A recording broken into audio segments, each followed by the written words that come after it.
రాజ్యమేది లేదు గాని రాణిలాగా చూసుకుంటా, కోట కట్టలేను గాని కళ్ళల్లో నిన్నే దాచుకుంటా. రాత ఎట్లా రాసి ఉన్నా ఆ మార్చి నీతో రాసుకుంటా.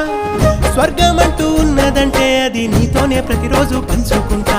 నిన్ను గన్న మీ నాన్న కన్నా అల్లారు ముద్దుగా సాదుకుంటా. నీకు కోపం వస్తే కొంత దూరం ఉంటా, నువ్వు గీత గీస్తే నేను దాటనంటా. కంట నీరు కంటి రెప్ప దాటకుండా కాటుకై కావలుంటా. రాంబాయి నీ మీద నాకు మనసాయనే, ఏనాడు నిన్ను వీడిపోని నీడైతనే.